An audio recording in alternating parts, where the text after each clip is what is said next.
Bien, aquí vamos.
No veo a nadie. Maldición, mierda.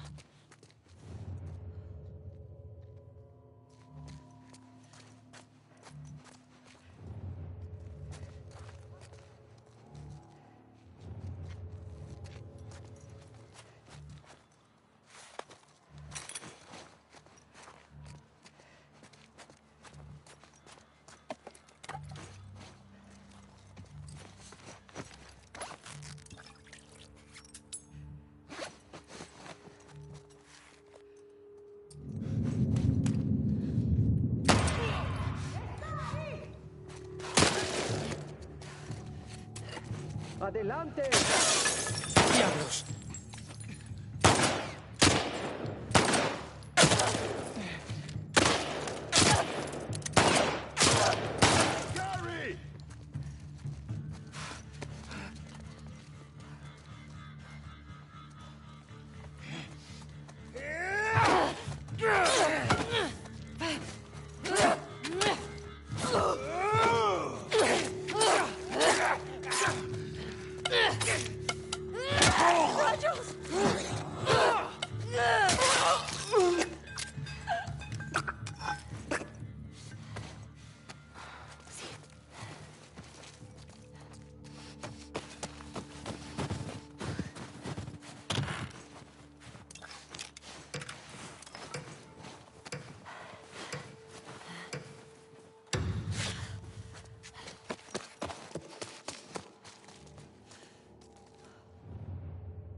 ¡Te atrapé!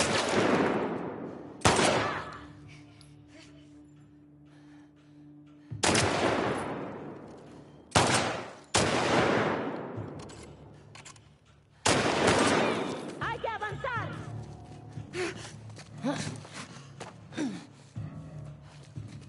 ¡Se fue por allá!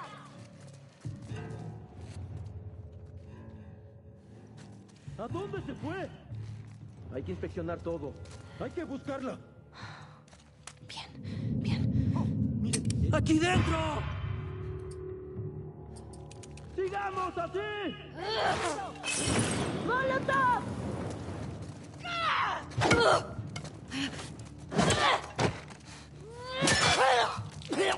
Diablos.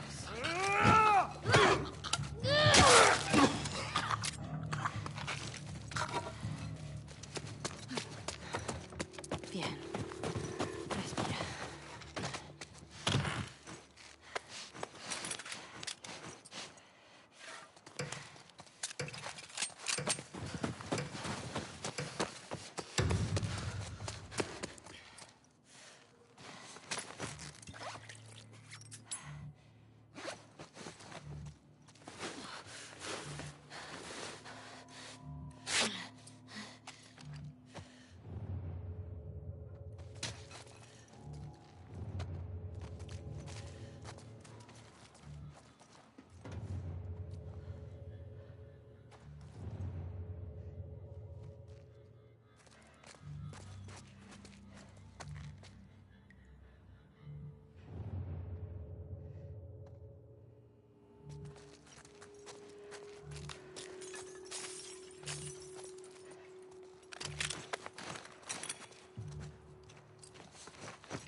encuentro nada. Debe estar por aquí en algún sitio. Creo que la vi. Iré a ver qué pasa. ¡Tengo contacto visual! ¡Al lado del auto!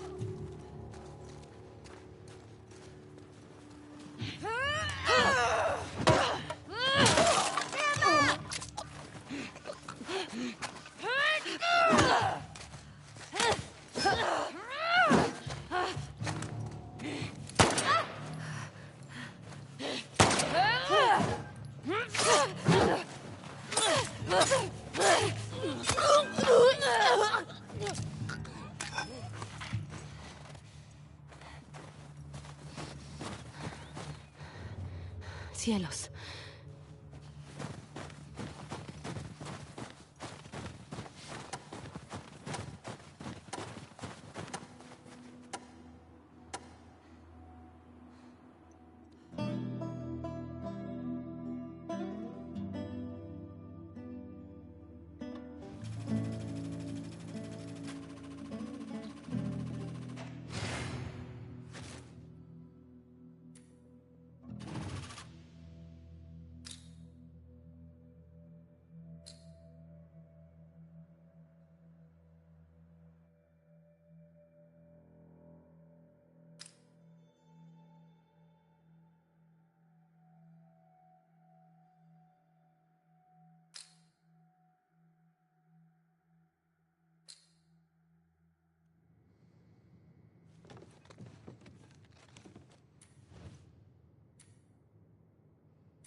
¡Las vi!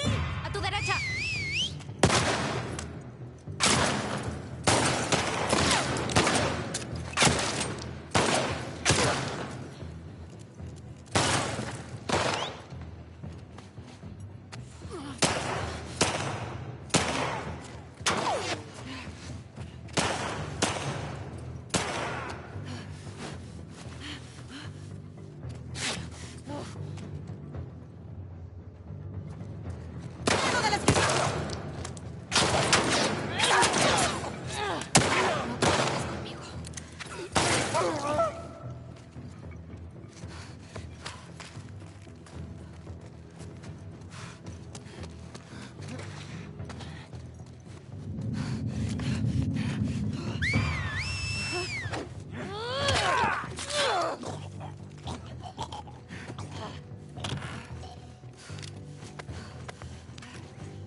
Genial.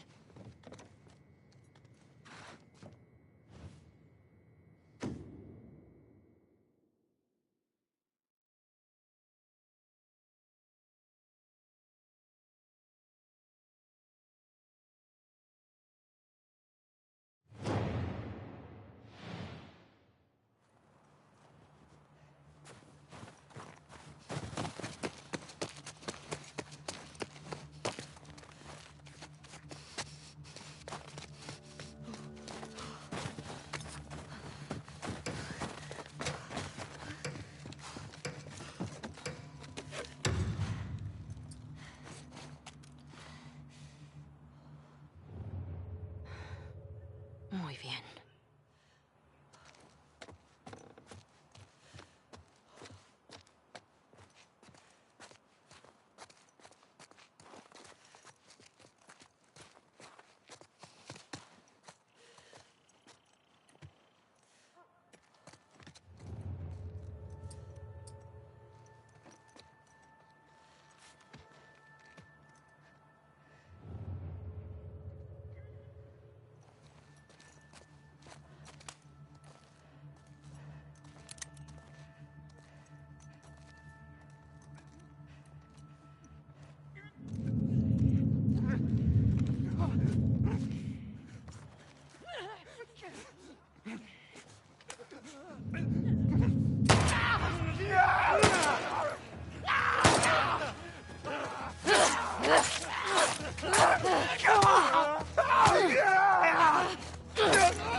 Okay.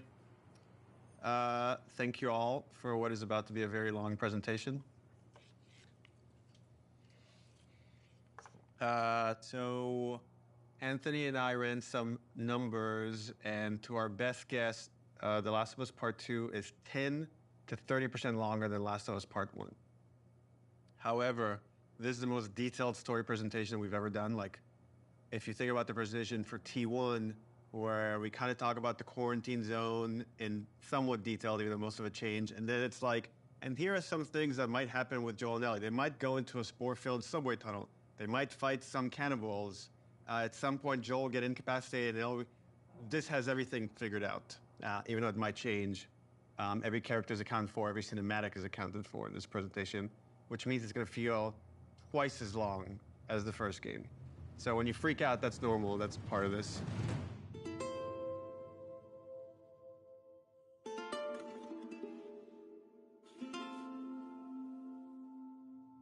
Oh, this is about an hour and a half to 2 hours, so hopefully you got your pee break. Okay. So we open on 15-year-old Ellie. This is a few weeks after the events of the first game.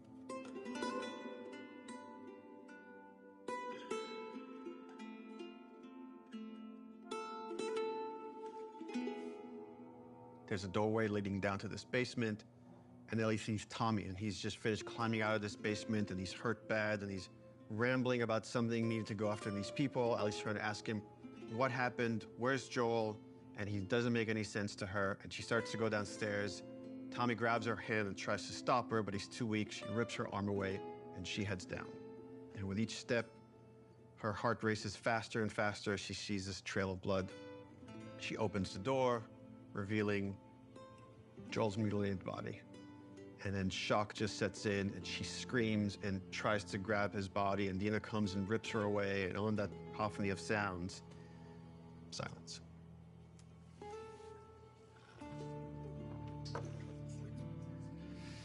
Oh, we're just getting started.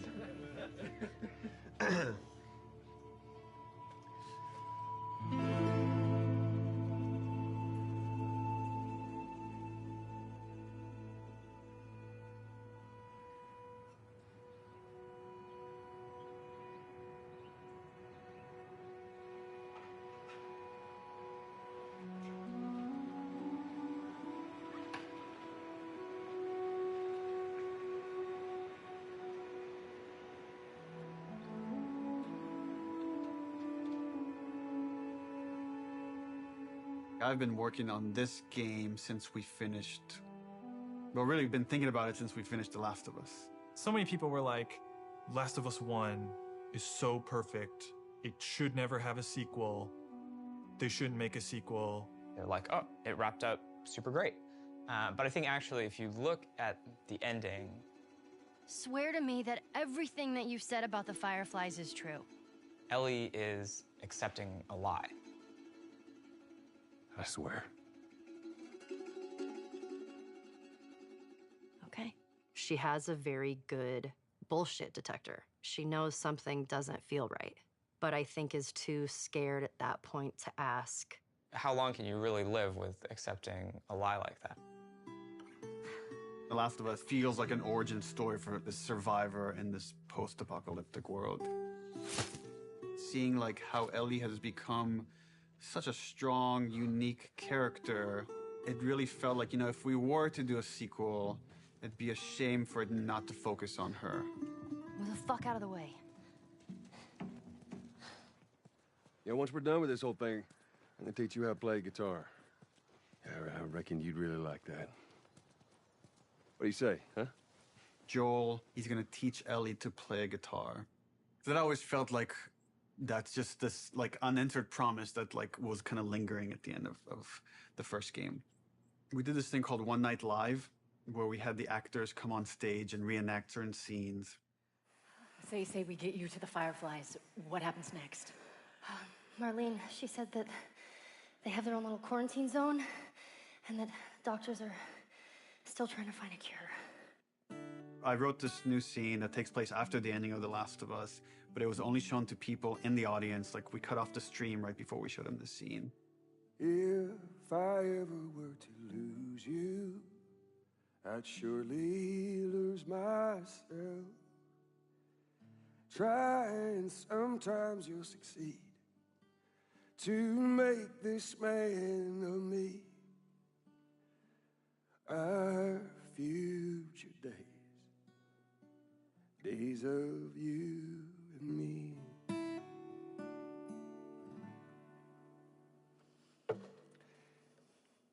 She's yours.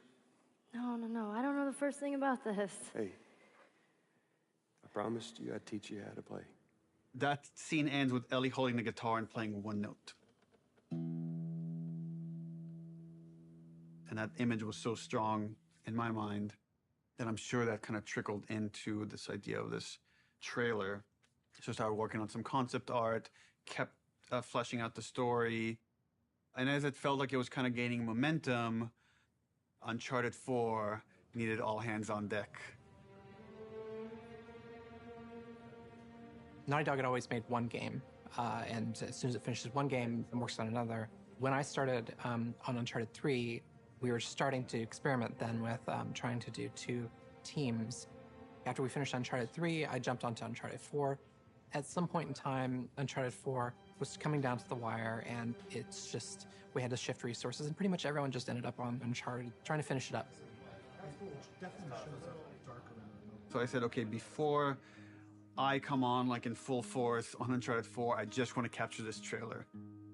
I walk through the valley of the shadow of death, and I fear no evil, because I'm blind to it all. Said I walk beside the still waters, and they restore my soul, but I can't walk on the path of the right, 'cause I'm wrong. During the entire production of Uncharted 4, that's all I could think about. I had a lot of investment in Uncharted 4, but the day we were done with Uncharted 4, went right back to that trailer to wrap it up. Anything for this shot that's still happening? Not in animation. Of the shadow of death. This one feels kind of strong to me. Drawing a lot of attention. Can we tone that down? Yep. Actually, my biggest fear with this announcement is that it leaks early. More than anything, I have nightmares about this trailer leaking early before we get to PSX.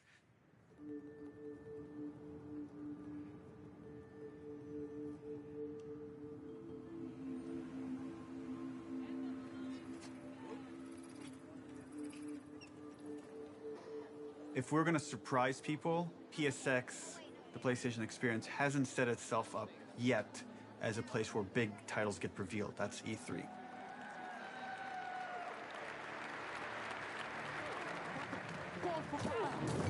No!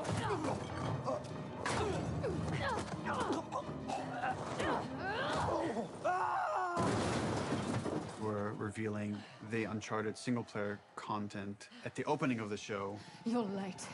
I thought you were professional. Oh, you should relax. You'll live longer.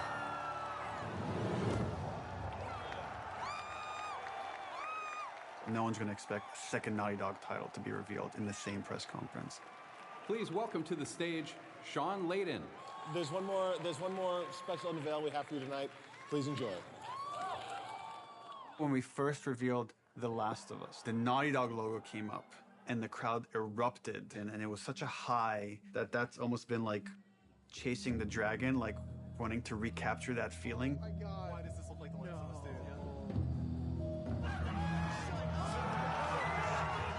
Playing it at this surprising moment, I'm hopeful it will have a similar feel.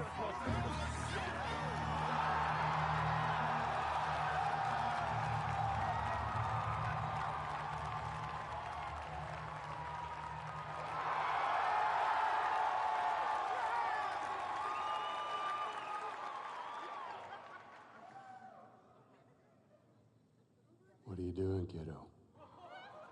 People outside the studio have such an attachment to the first game, and I've definitely seen fears about not wanting to make a sequel because somehow if it's bad, it will tarnish your feeling about the first game. I'm gonna find. And I'm gonna kill. Every last one of them. We're doubling down on those fears and not calling it The Last of Us some subtitle. It's The Last of Us Part 2 to say it's all one story.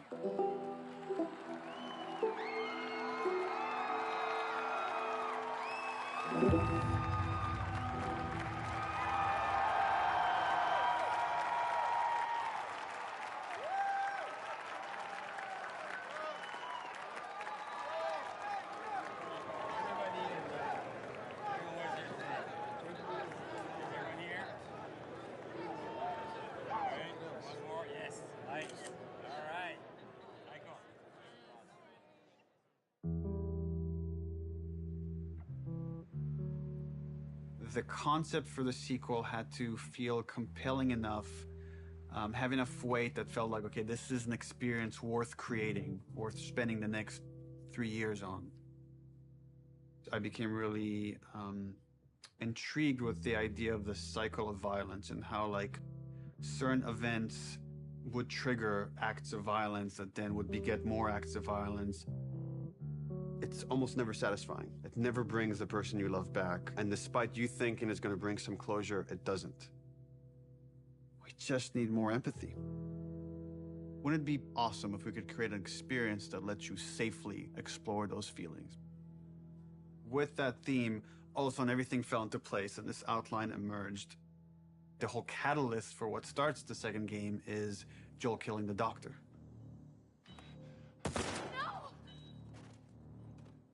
That feeds right back in that idea of that cycle of violence. Now it sets up this whole kind of sequence of events. We're going to start the game where you're playing a new character. That sequence ends with this character killing Joel. And we really have to paint her as this monster. Then when you play the next chunk of the game and you're Ellie and you're going to pursue justice, quote unquote, and you're going to go kill this entire crew, we're going to go back in time and show you that same sequence of events, this character that you saw as a monster, to now get you to see things from her perspective. And how this crew is a bunch of people trying to survive in this world. And they had their reasons for pursuing and finding Joel and killing him. And the story was becoming very epic and ambitious. And I had a few parts that I was kind of stuck on. And I felt like to kind of shake things up, I wanted to bring in another writer. I thought it was a very thoughtful story about violence and obsession. He had Abby, sort of like this girl who was the daughter of the doctor. And that Ellie would go on this vengeance quest. And when he was like, and then Ellie actually kills Abby, I was like, what? You're gonna... Yeah, let's fucking do it. Not only is she contributing in a lot of ways, I feel like she's challenging what this story can be.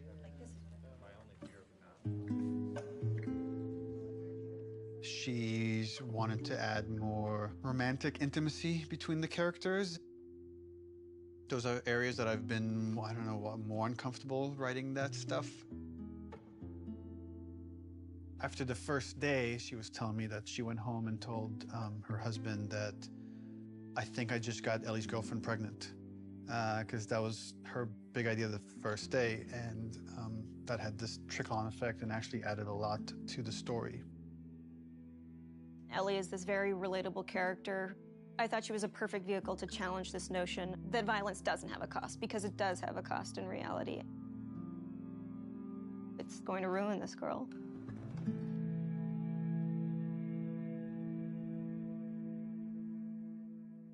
You know, people love Joel and Ellie, and we are about to kill one and make the other one a villain. I was very nervous telling Troy we're going to kill off Joel. In the first game, he was advocating that Joel should die.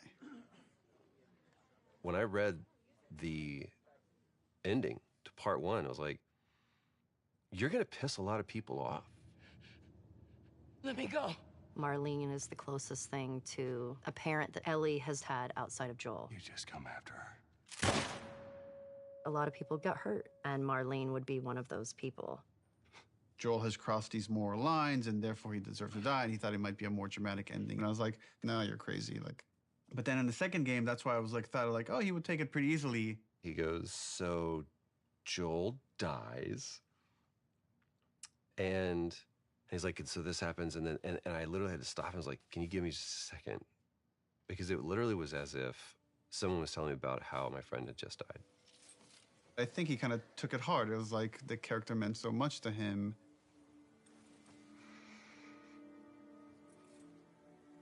We're gonna kill off this character. His role is gonna be much smaller on this one. All of a sudden, it was, please don't take this from me yet. Ellie is scared to be alone. Everybody that she's loved up until that point, she's lost them.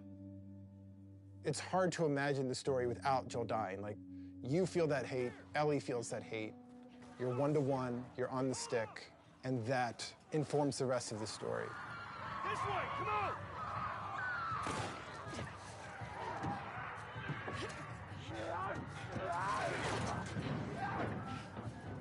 You okay? Yeah. We get you through interactivity to really connect and empathize with this character. You look like you heard of us or something. And then make you feel like I've led Joel to a trap.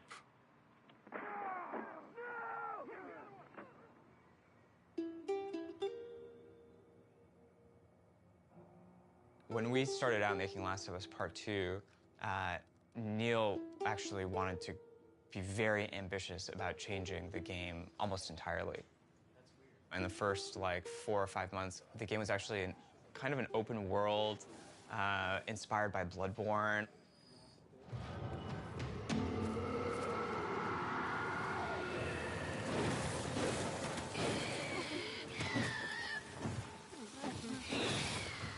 And it was purely melee focused, it was all hand-to-hand combat.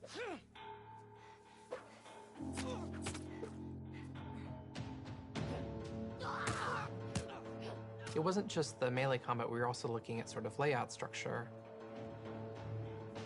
Bloodborne had a very sort of an open space that sort of kept getting bigger and bigger as you explored.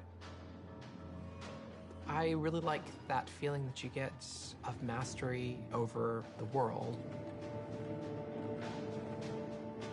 It starts to become kind of almost a character in the game itself. And so that was also something we were looking at. We started out making it as different as humanly possible from the first game as we could, and then kind of dialing it back. The open world thing didn't work with the story that we were trying to tell and stuff. So in pre-production, we spent a lot of time just doing setups. I've got your back. Self-contained sort of units that tried to expound on a single sort of idea. Trying to start out with sort of simple shapes and building up to more complex shapes. And starting out with 1 or 2 mechanics and building up to those mechanics. Hey! Even our experiments, we try to add as much context as we can. We establish a goal that you're going to be going for. We establish beats so that there's an emotional journey, the stakes are raised. Figuring out some traversal stuff, a lot of climbing and balance beams and seeing how far we can sort of push in that direction without it getting over the top like Uncharted. More sort of verticality, more use of grass and stealth. My name is Arnaldo Licea. And what do you do here? I do design. I know. How long have you been doing that? A day. I got an opportunity to work in QA, and that was That was a great learning experience. I shipped The Last of Us and Uncharted 4. The thing I'm proudest of is the people who came in to a quality assurance job as a contractor, which is entry-level work, and used that job to get to where they ultimately wanted to be. When I interviewed for the QA position, I specifically said that my goal was to be a designer. He had formed this relationship with design where they knew they could rely on him, spending his free time designing a demo, and at the same time, him going to them and not being like, here's 50 bugs you need to fix. He went to them and was like, what do you need? How do I help you? What kind of bugs do you need? And for their part, they embraced him and were like, why don't we show you how to lay out nav mesh? I am anxious to prove myself. There is no babying when you start. It just hits the ground running. If I don't cut it, I go back to QA or find something else. We're trying to figure out at the moment how we handle big spaces, bigger than the first game. The enemies are too spread out to be really considered like one single small encounter. And seeing what behaviors we need to start developing for them to make it look good.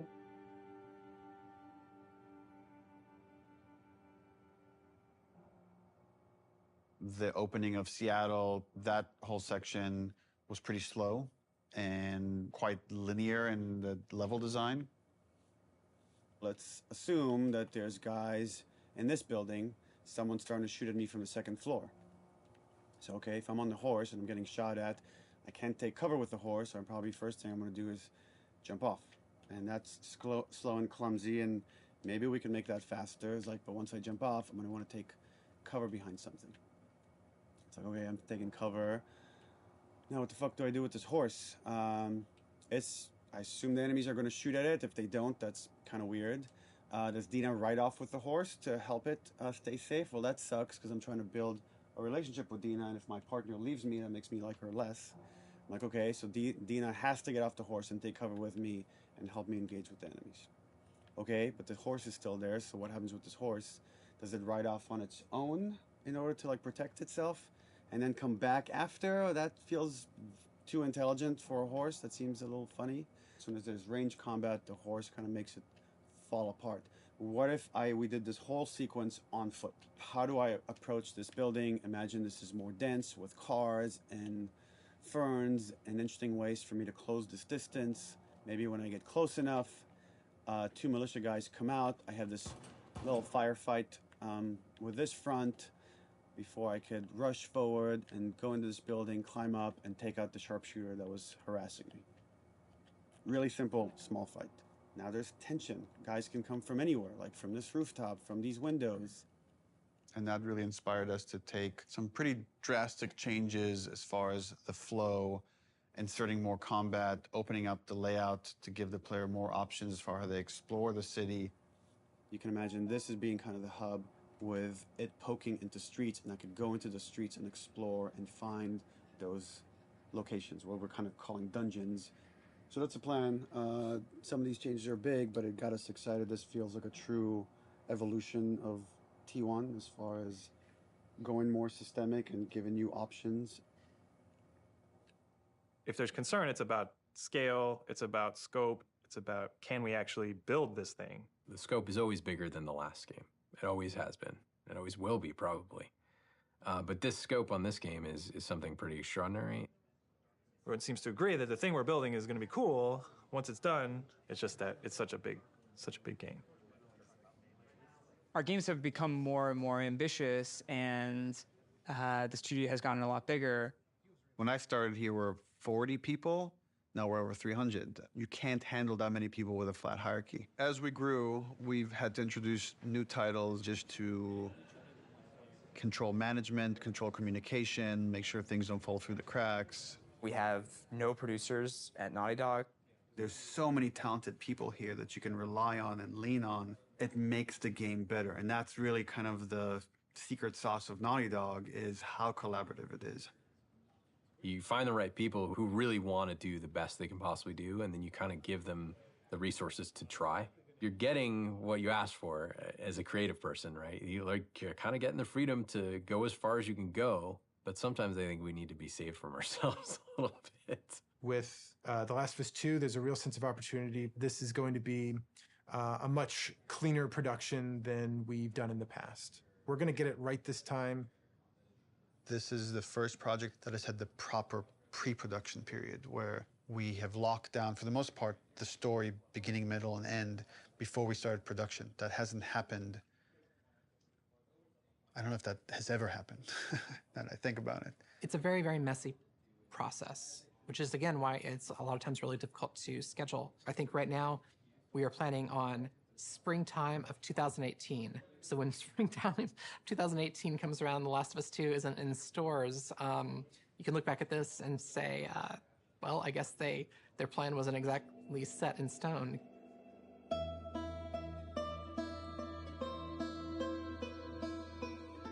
Historically, we've done very poorly at being efficient without the pressure of an external deadline.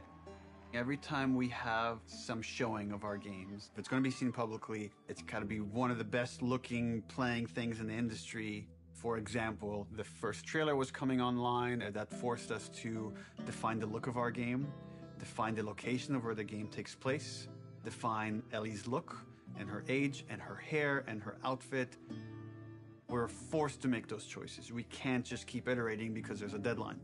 We want to try and schedule the game using these milestones as soon as possible. Which means we got to keep the marketing rolling, which means next E3, 6 months away, we need to look at a gameplay demo. E3, it's always been the biggest and most extravagant showing of the game industry. There's something special about the energy of E3. We need to figure out what the gameplay is, because right now it's just we've got a bunch of like cool prototypes and stuff like that, so it's scary, but we work well under pressure. We were hoping to be really aggressive and show at E3 2017 just to really kick the project into gear as fast as humanly possible. We want to break it up into a roughly 2-minute cinematic, a flashback sequence that will set kind of emotional context for what will then go into a 5-minute gameplay sequence. We want to do this festival within Jackson. Like there'll be like a live band, and we're just seeing people lively having fun. And for the crowd, are you thinking 30 plus people? Frank says we could do a 30 variation. I think we can make that work with 30. Yeah. Dina pulls Ellie onto the dance floor. Ellie's dancing with her, is making all these guys jealous, and then Dina says, "You want to make them really jealous?" And she leans over and kisses her. And on that, we do a hard cut to Ellie in the middle of the woods. So the idea is we shouldn't see any buildings, just woods, water, ankle-deep water rushing underneath her. What about rain? Are we still doing rain? I haven't discussed it with the other guys, but... That demo that we show externally for the very first time is setting the bar for the rest of development. But the problem is we're also working on Uncharted 4 Lost Legacy. So E3 is June 13th, which means probably we want to be done, what, like 2 weeks before that, which is 4.5 months from now. With Lost Legacy shipping at around the same time of E3, there are shared resources between the two projects. Especially sound and particle effects, so they were all on Uncharted. When it comes to the polish phase, both we're polishing this and that and SPDLC at the same time. I don't think there's any specific item that needs to be worked on, but I think there's going to be programmer time doing both those things. And there are going to be times when it's like this needs polishing in E3 and this needs polishing in SPDLC, and like we're going to have to compromise at times maybe. We kind of just didn't have it at the forefront of our minds that, yeah, they're frickin' shipping a video game. It's literally the hardest part of making the game is shipping it. And we were trying to ship a demo, the second hardest thing you can do, at the same time and sharing a lot of their resources. So one thing would be helpful is to find out what are the items that you feel like you're most worried about. Like, let's say rain. We could do this thing without rain. So if that helps you a ton, we can make the decision now to remove rain. It would definitely help. How about wet hair? Well, if she's going swimming, then can't really get around that, right? How about no swimming? Puts on a cap. if we're here. I got like a really clear energy of the meeting, which was how do we shrink it? It was such an impossible task. You can't help but start feeling some doubt, some anxiety about the leadership, not understanding the logic of it. I think like anybody else here, I was definitely ready to roll up my sleeves and figure it out. All right, guys, we're gonna try to keep this pretty short. I guess. So after yesterday's meeting, there were a lot of side conversations, and there was sort of a sentiment about how much work there was to get not only this demo done to ship the Lost Legacy, and it matched